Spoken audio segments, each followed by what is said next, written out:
8:17 this morning as we move right along. So one of the biggest challenges for you parents at home, right? Resolving the conflict with your kids. Parent Coach Sarina Natkin is back with some helpful tips for parents and co-anchors like us who have conflict, and we're trying to work on solutions and how to resolve the conflict and not focus on the problem. Can you help us, please? Okay, so what happens when we actually focus on the problem when we're dealing with kids? So when we focus on the problem, we're looking at who's to blame, who started it, whose fault it is, who's got to pay for this, what punishment there is. We're focusing on what's already happened, right? And when we do that, it doesn't bring people to the table. So, and matter of fact, it's not very productive. So if you look at it like at a staff meeting, if you're like, okay, sales numbers are down, and then are you going to spend an hour talking about who's to blame and who should be punished? Why did that happen? Right? No, you're going to focus on, okay, we have a problem and we need to move forward from there, right? So we really want to shift our focus when we're dealing with conflict to focusing on solutions, because the blame piece puts people on the defensive, right? The minute you feel blamed for something, you start saying why it's not your fault or why it's not a problem. And we do this with kids a lot, right? We say, why did you just leave your stuff all over the place? Why didn't you put it away? What do you think, I'm just gonna pick up after you? And they're not gonna go pick their stuff up because you say that, right? Unless you're using a threat or a fear of punishment, which again, is still focused on the problem and making someone pay, and not how are we going to not have this happen again and again and again? You've got a problem. Your kid is not doing what they're supposed to be doing. And instead of saying, why aren't you doing this, which focuses on the problem. Or if you do it again, you will be punished, right? So we're going to move to solutions, focusing on the solutions. So solutions, we want to focus on, teach our kids to identify solutions to a problem that are related to the problem, that are respectful of people involved. So it doesn't mean, well, then you just do it, Mom. That are reasonable, that isn't, again, about making someone pay, and that are helpful. They really address the issue and move it forward. And so we want to do this at a calm time, particularly if this is a repetitive problem.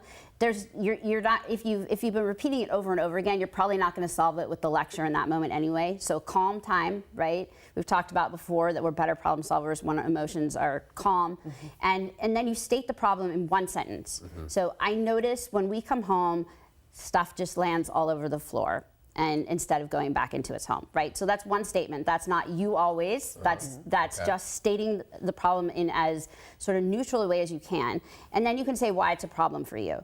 It's a problem for me because they might not have a problem with it, right? Yeah. It's a problem for me because the dog gets into it, because people trip over it, because I want to be able to focus and spend time with you. And if I spend time doing extra chores and I don't get that playtime with you, right? And why does that resonate better with them?